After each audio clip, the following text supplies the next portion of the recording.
deforestasi, kenaikan permukaan air laut, kenaikan suhu, kan bahwa politik hijau atau yang biasa disebut dengan ekopolitik, ekologi politik, green politik tidak seperti di negara-negara lainnya di mana partai hijau ini masuk ke dalam parlemen.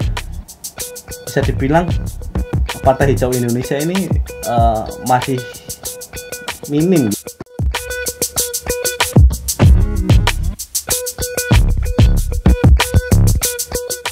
Assalamualaikum warahmatullahi wabarakatuh. Perkenalkan, saya Henry Pierre Ebenezer Poli dengan NIM 174221061 kelas A mata kuliah Teori Politik.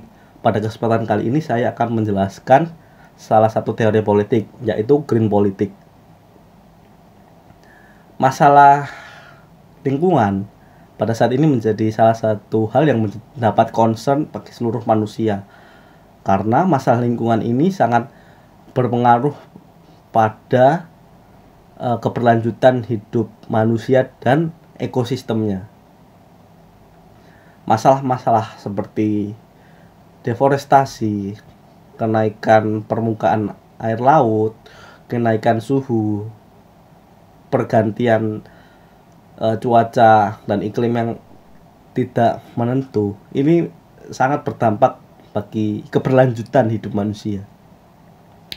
Derek Wall dalam The Nonsense Guide to Green Politics menjelaskan bahwa politik hijau atau yang biasa disebut dengan ekopolitik, ekologi politik, green politik adalah sebuah ideologi politik yang bertujuan untuk menumbuhkan masyarakat yang berkelanjutan secara ekologis, berakar pada lingkungan hidup, serta cara perjuangannya yang tidak menggunakan kekerasan, berkeadilan sosial, dan demokrasi akar rumput.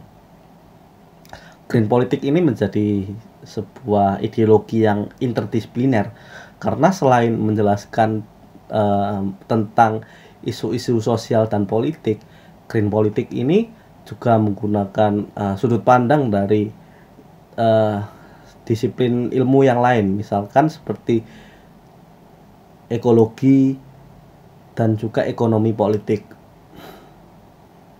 Nah, terdapat beberapa aspek penting dalam green politik ini. Yang pertama, keberlanjutan ekologis, yaitu memprioritaskan kesehatan dan kesejahteraan jangka panjang planet bumi beserta ekosistemnya. Kedua, menggunakan keadilan sosial, bahwa isu-isu lingkungan ini seringkali mempunyai dampak sosial yang tidak setara, artinya terdapat ketimpangan. Nah, secara tidak proporsional berdampak pada komunitas dan masyarakat marginal yang terpinggirkan. Yang ketiga, demokrasi akar rumput. Politik hijau mendukung pengambilan keputusan yang terdesentralisasi dan keterlibatan masyarakat dalam proses politik. Hal ini mendukung demokrasi partisipatif, di mana masyarakat lokal mempunyai suara dalam kebijakan lingkungan dan perencanaan penggunaan lahan. Lalu selanjutnya adalah cara perjuangan yang non kekerasan, artinya menggunakan aksi damai dan tidak menggunakan kekerasan. Nah, sejarahnya green politik ini berkembang pada tahun 1970-an di beberapa negara, misalkan di New Zealand, Tasmania, dan beberapa negara Eropa, misalkan Jerman dengan partai politik hijaunya yaitu The Grünen, di Inggris ada Green Party dan lain sebagainya.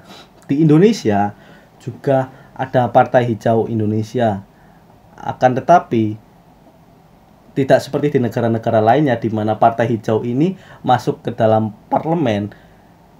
Bisa dibilang Partai Hijau Indonesia ini masih minim gitu ya, jika masih kecil dibandingkan dengan partai-partai politik lainnya. Padahal seperti yang sudah dibilang tadi bahwa green politik ini menjadi salah satu hal yang penting dalam perumusan kebijakan agar kebijakan yang diambil pemerintah itu juga melibatkan dari sudut pandang keberlanjutan dan lingkungan.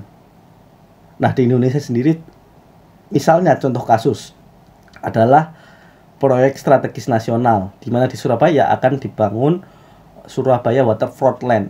Surabaya Waterfront Land ini menjadi sebuah masalah karena pertama ini proyek dari nasional, proyek dari pemerintah pusat yang akan dijalankan di daerah Surabaya, tetapi yang menjalankan ini adalah pemerintah pusat, di mana ini akan mencederai semangat desentralisasi karena ada cawe-cawe pemerintah pusat dalam pembangunan di daerah.